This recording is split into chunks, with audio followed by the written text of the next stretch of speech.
Bonjour. Nous savons que quand nos décideurs ont à définir, à créer des programmes économiques et financiers, ils doivent respecter des contraintes. Donc, nous avons recensé un certain nombre de ces contraintes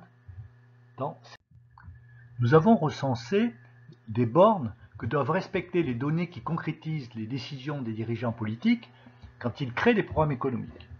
Tout d'abord, des bornes concernant les dévaluations et les réévaluations de la monnaie du pays. Un pays qui ne fait pas partie de l'Union européenne et ou de la zone euro, sa monnaie ne devrait pas fluctuer chaque année plus que 20% ou moins 20% par rapport aux principales monnaies dans le monde.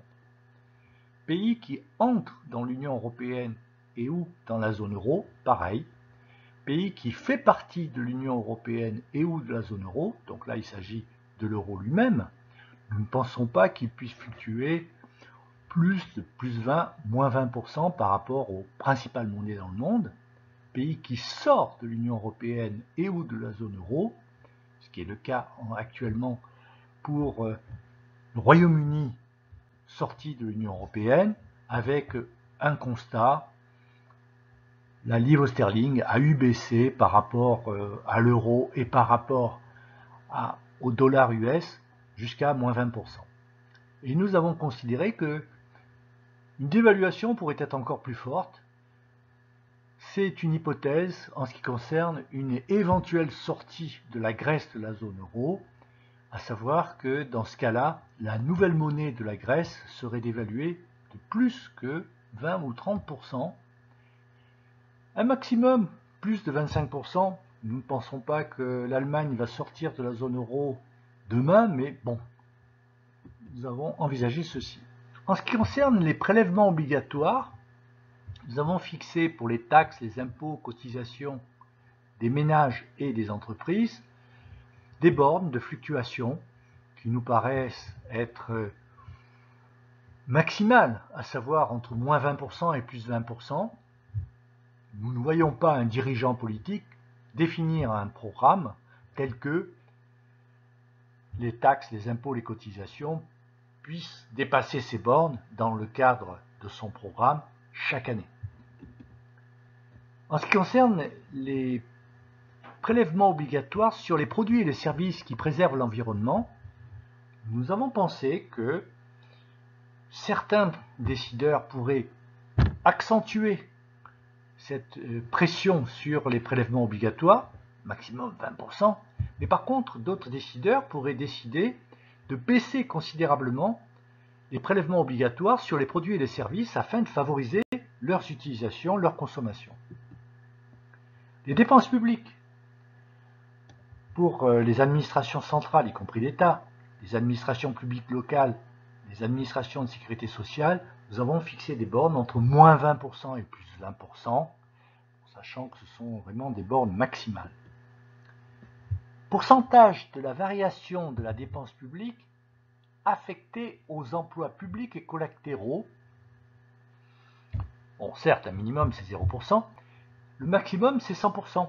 À savoir que si un décideur décide de baisser la dépense publique, il peut décider que l'intégralité de cette baisse engendrera une baisse de l'emploi public en conséquence, c'est-à-dire en utilisant cette baisse au maximum.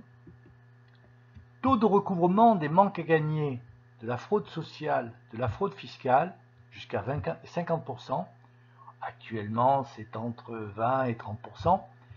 Et taux de recouvrement de la corruption, pareil. Savoir qu'au-delà d'un certain seuil, il est extrêmement difficile pour les services publics de recouvrir les manques à gagner de ces fraudes et de la corruption.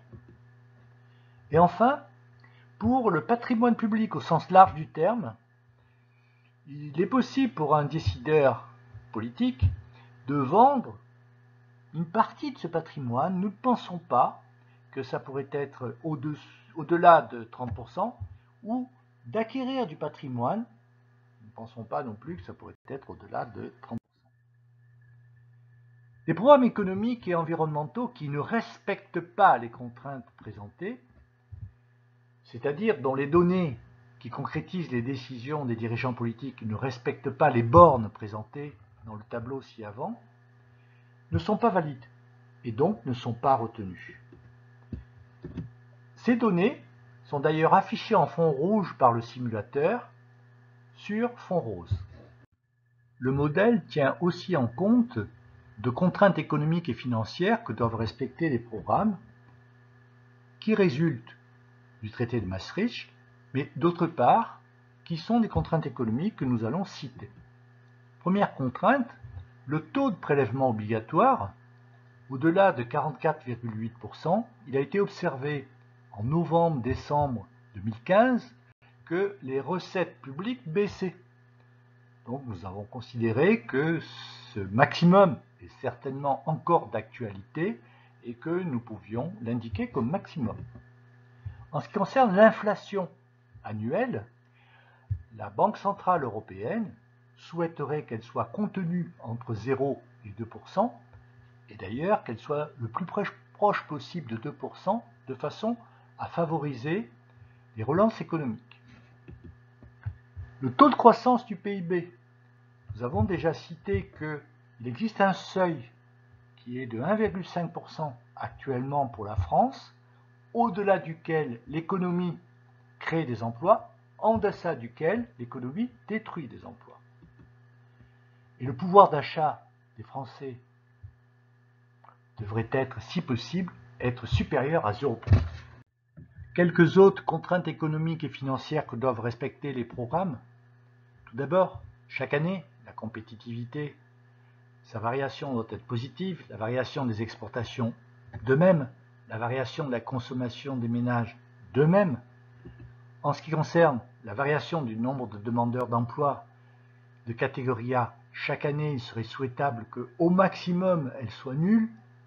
Et nous avons fixé comme nombre de demandeurs d'emploi de catégorie A en 2021 3 500 000, sachant que fin décembre 2016, il y avait 3 473 000 demandeurs d'emploi de catégorie A en France métropolitaine.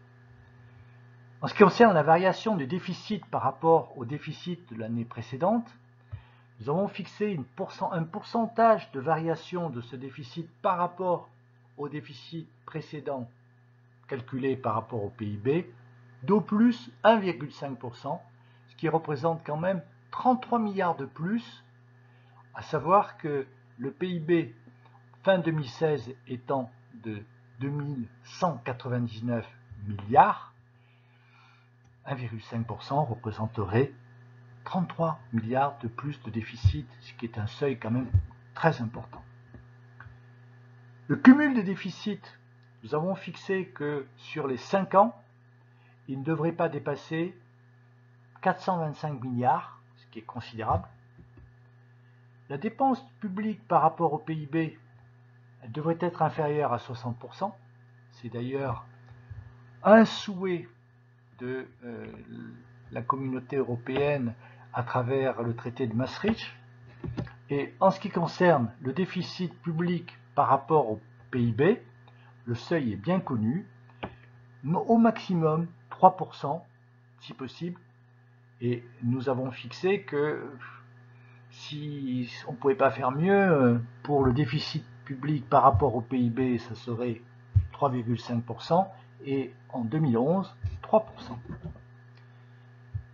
Le rapport entre la dette publique et le PIB annuel, le maximum est fixé à 105% et en 2021, 100%. Voilà, toutes ces contraintes économiques et financières sont justifiées et détaillées dans le tome 1 de mon livre. Je vous remercie pour votre attention.